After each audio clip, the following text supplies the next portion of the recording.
One of the great things that comes along with your Canon M50 is that Canon made an app for the camera that will allow it to connect to your cell phone. And you can use this as an external monitor.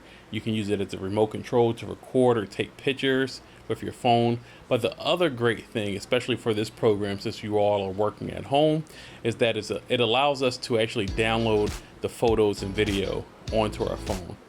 So I'm using an Android here, but I'm using Google Play. I just typed in Canon Camera Connect, and now we're going to hit install.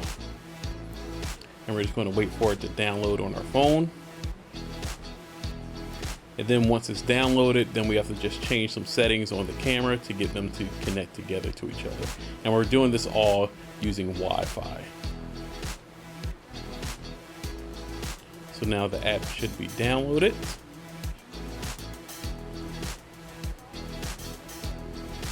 Of course, we're not going to read that. We're just going to sign our life away, but we want to allow our phone and the camera to have access to it. So we're just going to hit allow there. We're going to hit next.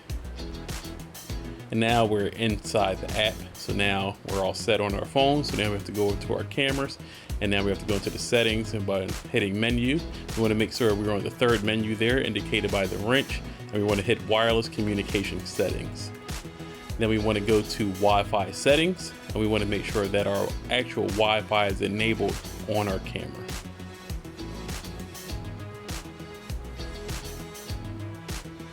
And then we're going to go down to password, and we're going to require a password to able to connect to the Wi-Fi. And then we're just going to hit the menu button again to go back to the previous page. Now we're going to go to Wi-Fi function. And now we want to select our camera to connect to our smartphones here and hit set. And now we're going to go to register a device for connection at the top here and hit set.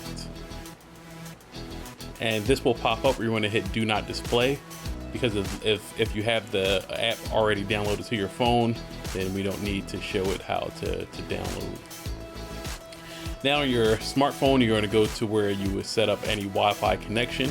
You're going to find the Wi-Fi connection. It should be the same name as your camera, the EOS M50, unless you changed the name and made a custom name. But if you just left it the same as me, it'll be the EOS M50. We're going to type in our password that our camera gave to us.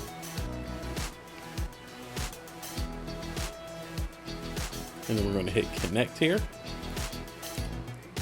And then once it makes a connection, we'll be able to select everything we need on the camera itself.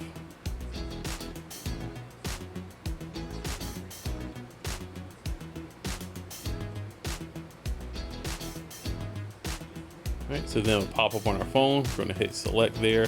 And now on our camera at the bottom right, we're going to hit OK to connect them.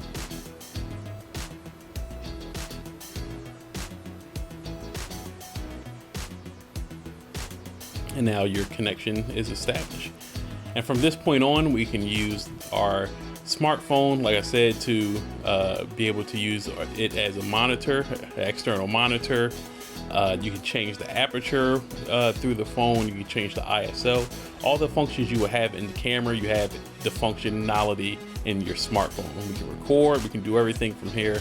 And as I said, the great thing is that we can download and import photos and videos straight to our phone to use into an editing app on our phone. So if you have an iPhone, it's great because they have iMovie already built in, or if you have a tablet, you can use iMovie on your phone or tablet to edit. I personally use InShot on my phone to edit. It's a really good editing app. Unfortunately, InShot doesn't have like a second layer, so you can't do B-roll or things like that. But it's still a really cool app that maybe you can cut your interviews and still send it to a friend, and then they can add the other stuff to go along with it. But if you're used to editing on your phone, or maybe your phone would be even faster than your computer, this will allow you to have access and be able to download it to your phone.